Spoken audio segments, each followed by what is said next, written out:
Kematian dan kehidupan setelah kematian menjadi salah satu topik favorit bagi banyak orang. Ketertarikan untuk membentuk semacam hubungan dengan entitas lain maupun arwah orang yang kita cintai menjadi salah satu alasan mengapa banyak orang melakukan ritual pemanggilan roh.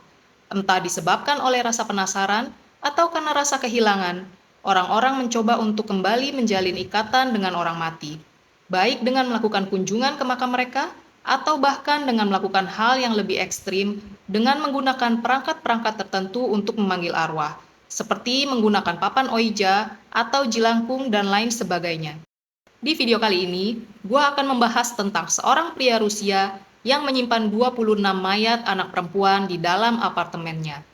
Anatoly Moskvin lahir pada tanggal 1 September 1966 dari pasangan Yuri Fedorovich dan Elvira Alexandrovna. Bisa dibilang Moskvin ini bukanlah orang sembarangan, karena ia merupakan seorang jenius yang ahli di bidang bahasa, filolog, dan juga sejarah. Menurut orang tuanya, Moskvin adalah anak yang cenderung pendiam dan kurang bisa bergaul semasa kecilnya. Namun dikarenakan ia sangat cerdas, orang tuanya tidak menganggap hal itu sebagai hal yang mengkhawatirkan.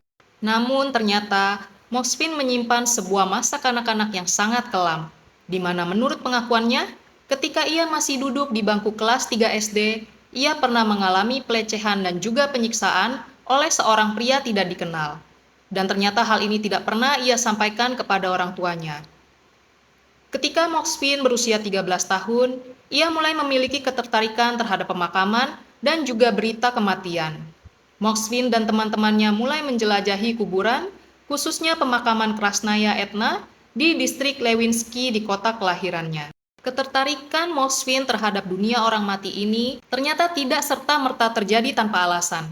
Menurut pengakuannya, ketika ia berusia 11 tahun, Moskvin pernah mengalami suatu kejadian yang sangat tidak terlupakan ketika ia sedang menyaksikan prosesi pemakaman seorang gadis berusia 11 tahun bernama Natasha Petriva. Ketika itu, Moskvin ditangkap oleh sekelompok pria berjas hitam yang kemudian menyeretnya ke peti mati Natasha dan memaksa Moskvin untuk mencium mayat gadis itu.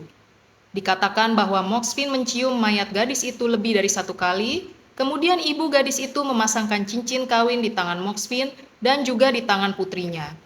Diduga ini merupakan sebuah ritual pernikahan terhadap orang mati yang dilakukan secara paksa kepada Moskvin. Semenjak itulah, Moskvin memiliki obsesi yang sangat besar terhadap mayat dan juga kuburan. Sejak itu, Moskvin mulai mengalami mimpi buruk tentang gadis itu, di mana gadis itu dikatakan mengunjunginya setiap malam dan mencoba untuk mengajarkan ilmu hitam kepadanya. Di dalam mimpinya, gadis itu meminta Moskvin untuk kembali ke desa tempat ritual itu berlangsung. Akhirnya Moskvin pun mengabulkan permintaan gadis itu, dan setelah itu ia pun berhenti memimpikan gadis itu. Moskvin pernah menceritakan mimpinya ini kepada kedua orang tuanya, namun sayangnya mereka menganggap ini hanyalah sebuah gangguan pikiran di masa pubertas, sehingga mereka pun membawa Moskvin ke dokter. Dan di sana ia diberikan resep obat valerian dan juga obat penenang herbal. Obat-obatan itu rupanya berhasil membuat Moskvin berelaksasi, dan untuk setahun penuh ia tidak memimpikan gadis itu lagi. Namun rupanya, suatu hari gadis itu kembali muncul dalam mimpinya dan meminta Moskvin untuk melakukan ritual dengan mencabut gigi teman sekelasnya, dan sebagai imbalannya gadis itu berjanji untuk meninggalkan Moskvin selamanya. Menurut pengakuan Moskvin, ritual ini pun berhasil ia laksanakan, dan sejak itu gadis itu tidak pernah kembali lagi dalam mimpinya. Setelah lulus dari Fakultas Filologi di Universitas Negeri Moskow dan memperoleh gelar dalam studi Celtic atau sebuah budaya yang memiliki perpaduan yang sangat erat dalam keyakinan antara hidup dan mati, Moskvin kemudian bergabung dengan kelompok masyarakat Luciferian dan mulai berfokus kepada ilmu sihir. Ia melakukan berbagai ritual kepada hewan mati dan ia juga bersumpah untuk membujang selamanya. Moskvin juga diketahui tidak pernah merokok dan tidak pernah minum alkohol semasa hidupnya. Moskvin kemudian memperluas pengetahuannya tentang seluk-beluk kuburan dengan mengunjungi hingga lebih dari 752 makam dari tahun 2005 hingga tahun 2007 di kampung halamannya. Selama perjalanan ini, dikatakan bahwa Moskvin minum dari genangan air, bermalam di tumpukan jerami, dan juga di lahan pertanian yang ditinggalkan. Bahkan terkadang ia juga tidur di kuburan atau di peti mati yang memang dipersiapkan untuk pemakaman. Pada tahun 2009, penduduk setempat mulai menyadari bahwa kuburan orang yang mereka cintai telah dirusak, digali, dan juga dinodai. Polisi pun melakukan penyelidikan selama 2 tahun, namun mereka tidak mendapatkan hasil apapun. Hingga akhirnya di tahun 2011, ketika terjadi serangan teror anti-Muslim di Bandara Moskow, pihak berwenang juga menyadari bahwa ada beberapa kuburan Muslim yang diduga digali dan juga dirusak. Dan tidak lama kemudian, Moskvin tertangkap basah tengah melakukan vandalisme atau perusakan dan penghancuran barang milik orang lain. Namun di saat itu, Moskvin berkelit bahwa ia hanya mengecat beberapa batu nisan, tetapi untungnya polisi tetap melakukan penyelidikan atas tindakan anehnya tersebut. Polisi pun akhirnya mendatangi tempat tinggal Moskvin dan mereka berasumsi akan mendapatkan barang-barang bukti berupa propaganda anti-Muslim. Namun ternyata apa yang mereka dapatkan jauh lebih mengejutkan dari pikiran mereka. Penggerebekan terjadi di apartemen tempat tinggal Moskvin dan juga kedua orang tuanya, dan di sana ditemukan 29 boneka berukuran sesuai dengan ukuran manusia asli. Selain itu juga ditemukan berbagai perlengkapan untuk membongkar makam, serta koleksi foto dan video yang menunjukkan kuburan terbuka dan mayat-mayat yang dibongkar. Boneka-boneka tersebut Moskvin dudukkan di rak dan di sofa di sebuah ruangan kecil yang penuh dengan buku, kertas, dan juga barang-barang yang berantakan. Boneka-boneka ini ia dandani, bahkan ia berikan kancing atau benda melingkar lainnya di area rongga mata mereka agar terlihat lebih hidup. Semua boneka ini diciptakan dari mayat gadis-gadis dengan rentang usia 3 hingga 29 tahun. Ketika polisi mulai memindahkan jenazah dalam penyelidikan ini, tiba-tiba sebagian dari jenazah tersebut mengeluarkan bunyi semacam jingle yang kemudian terungkap bahwa Moskvin telah mengisi tulang rusuk mereka dengan sebuah kotak musik. Hal ini ia lakukan dengan tujuan agar ia bisa mendapatkan interaksi dari jenazah tersebut. Moskvin bahkan mencatat tanggal ulang tahun setiap jenazah dan merayakannya ketika waktunya tiba. Moskvin mengatakan bahwa ia mencintai sebagian besar dari boneka-boneka tersebut, namun ada beberapa di antaranya yang membuatnya tidak puas, dan ia letakkan di garasi kecil mereka dan dilupakan begitu saja. Ketika polisi menginterogasi kedua orang tua Moskvin, mereka berkata bahwa mereka mengetahui perihal obsesi anaknya terhadap boneka seukuran manusia, namun mereka tidak menyangka bahwa itu dibuatnya dari jenazah manusia asli.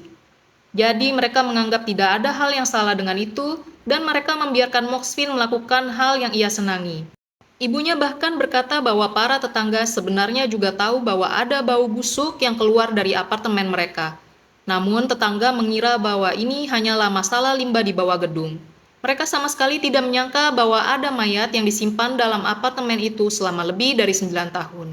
Dengan temuan ini, Moskvin akhirnya didakwa dengan kejahatan yang sangat berat. Ia didakwa atas 44 tuduhan pelecehan terhadap mayat dan dijatuhi hukuman di bangsal psikiatris. Moskvin didiagnosis menderita skizofrenia dan oleh media ia mendapatkan julukan The Lord of Mummies dan The Puppeteer. Di dalam bangsal psikiatris tersebut, dikatakan bahwa Moskvin kerap dipukuli oleh para penjaga dan diberi makan obat hingga 15 pil per harinya, sehingga akhirnya menyebabkan Moskvin berada dalam kondisi katatonik, atau gejala yang berupa perilaku tidak normal seperti seluruh tubuh menjadi kaku atau tubuh melakukan gerakan yang berulang. Oleh karena itulah, seorang pengacara hak asasi manusia bernama Violeta Volkova disewa untuk membela Moskvin. Tujuannya adalah mengeluarkan Moskvin dari fasilitas ini dan membawanya ke klinik independen di Moskow untuk melakukan pemeriksaan ulang. Perjuangan hukum yang melelahkan ini akhirnya membuat Moskvin mendapatkan sidang kedua. Dan mulai September 2018, dia ditawari kesempatan untuk melanjutkan perawatan psikiatrisnya di rumah. Ia bahkan mendapatkan kesempatan untuk bebas seutuhnya. Perintah penahanan Moskvin di fasilitas bangsal psikiatris tersebut berakhir pada bulan Desember 2018 dan dikatakan bahwa Moskvin telah dibebaskan pada tahun 2019 silam. Tentu saja keputusan ini menuai kontroversi yang cukup berat, terutama bagi para orang tua dari mayat-mayat yang telah diambil oleh Moskvin. Olga Kardimova merupakan korban pertama dari Moskvin. Olga meninggal akibat dibunuh saat berusia 10 tahun ketika ia pertama kali diizinkan berjalan sendirian dari rumahnya ke rumah neneknya yang hanya terletak 1 blok berikutnya. Olga dipukuli dengan batang logam oleh seorang pecandu yang hendak merampas antingnya, dan akhirnya Olga meninggal dunia pada tahun 2002.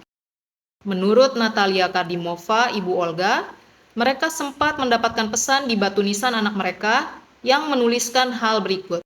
Jika Anda tidak mendirikan monumen besar yang layak untuknya, kami akan menggali jenazahnya. Hal ini sempat ia laporkan ke pihak kepolisian, namun sayangnya mereka tidak melakukan apapun terhadap laporannya pada saat itu. Kami menguburkannya pada tanggal 2 Oktober 2002.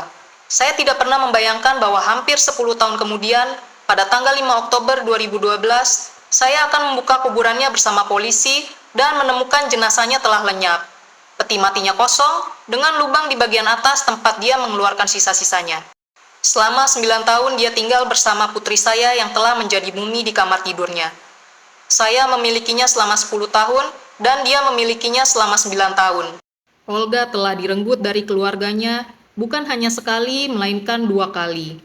Ironisnya, keluarga Kardimova tidak mendapatkan keadilan karena pelaku kejahatan yang telah menculik mayat dari anaknya dan tinggal bersamanya selama 9 tahun tidak mendapatkan hukuman yang setimpal dengan perbuatannya dan kini telah dibebaskan. Demikianlah kisah mengenai seorang jenius yang terobsesi kepada mayat dan kehidupan setelah kematian. Semoga kalian suka dengan cerita hari ini dan sampai jumpa lagi.